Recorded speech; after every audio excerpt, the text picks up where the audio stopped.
Myself, Dr. Ravindra Hadakshi. I am a consultant physician. ગર્ભાવસ્થામાં આમલતા અને હાર્ટબર્નનું સંચાલન. That is our today's topic. તો ગર્ભાવસ્થા મતલબ કે પ્રેગ્નન્સીમાં હાર્ટબર્ન અને આમ્લ રિફ્લક્સ સામાન્ય સમસ્યાઓ છે જે મોસ્ટલી ઘણા બધાને થતી હોય છે પ્રેગ્નન્સીમાં. હાર્ટબર્ન અને આમ્લતાની ઓળખ કરવા માટેની કેટલીક જાણકી લક્ષણો છે જેના માટે ધ્યાન આપવું જોઈએ. જો તમને છાતીમાં બળતરા અનુભવતા હોય, જો કે ક્યારેક ગળામાં વધી જતા હોય, અથવા જો તમને ગળાના પાછળના ભાગમાં ખાટો ખાટો અનુભવ આવતો હોય છે, તો આ બધા લક્ષણો તમને હાર્ટબર્નના હોઈ શકે છે. આ લક્ષણો સામાન્ય રીતે ભોજન કર્યા પછી તરત જ દેખાય છે, પણ અમુક કિસ્સામાં ભોજન કર્યાના કલાક 2 કલાક પછી પણ થઈ શકે છે. આમ્લતા અને હાર્ટબર્ન વચ્ચે લક્ષણો સામાન્ય રીતે 12 અઠવાડિયા પછી જોવા મળતા હોય છે. એટલે કે તમારે ત્રીજા મહિના પછી, પ્રેગ્નન્સીના ત્રીજા મહિના પછી જોવા મળતા હોય છે. પરંતુ ગર્ભાવસ્થા દરમિયાન જ્યારે પણ થઈ શકે છે, આ કેમ થાય છે એ આપણે જોવું પડે. આના માટે મોસ્ટ કોમન હોય છે hormones imbalance. Hormonal imbalance is the thing that causes the heartburns. જ્યારે બેબી પેટ પર દબાણ કરે છે ત્યારે તમારા પેટમાં કેટલીક શિથિલતાઓ થાય છે. એ એસિડને ખોરાકની નળીની ઉપર લઈ આવે છે, જેના કારણે આપણને હાર્ટબર્ન થતું હોય છે.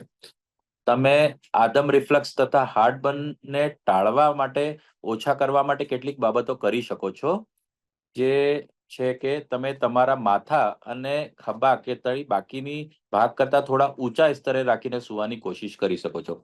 તમે જે સૂતા હોય છે, તમારે જે માથાનો જે ભાગ હોય છે ત્યાં તમે બે પાર્ટની નીચે તમે કોઈ વસ્તુ મૂકીને એને ઉપર કરી શકો છો, જેનાથી જીઆરડી ના થાય, તમારું ગેસ્ટ્રોઇસોફેગલ રિફ્લક્સ ના થાય.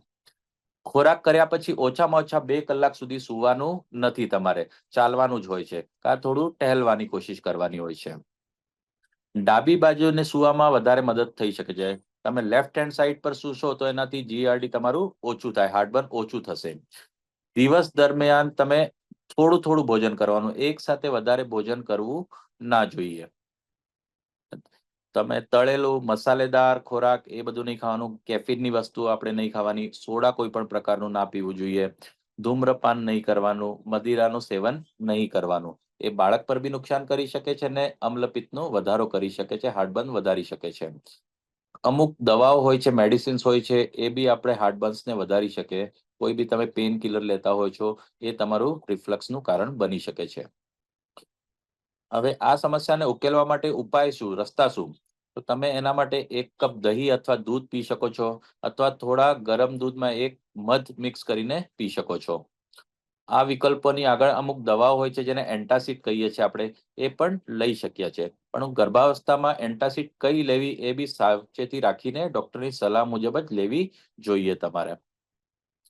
જો તમે ફોલિક એસિડ, આયરન કે એવી કોઈ દવા લઈ રહેતા હોય તો એન્ટાસિડ લેતા પહેલા ઓછામાં ઓછા 2 કલાક રાહ જોવી જોઈએ તમારે.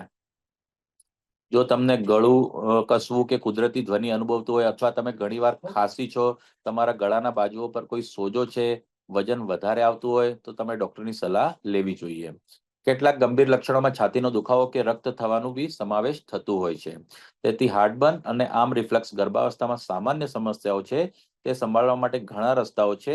કોઈ દવા લેતા પહેલા ડોક્ટરનું માર્ગદર્શન લેવું બહુ જરૂરી છે, એ નિશ્ચિત કરવું. આપણે સામાન્ય દ્રષ્ટિએ દેખીએ, આપણને જ્યારે બી છાતીમાં બળતરા કે એવું કંઈ બી થતું હોય છે, તો આપણે પ્રેગ્નન્સીમાં કઈ દવાઓ લેવી જોઈએ, કઈ ના લેવી જોઈએ, એના માટે હોય છે.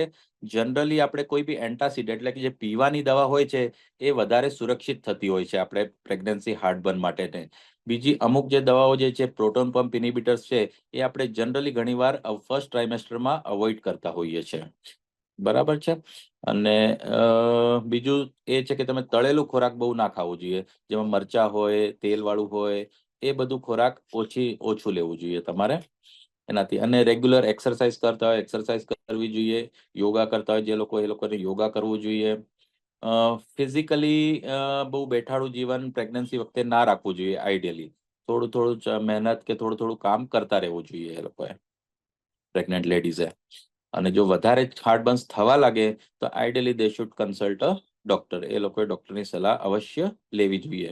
કેમ કે કોઈ બી ગોળી પ્રેગ્નન્સીમાં ડોક્ટરની સલાહ વગર લેવી એ મુશ્કેલ પેદા કરી શકે છે.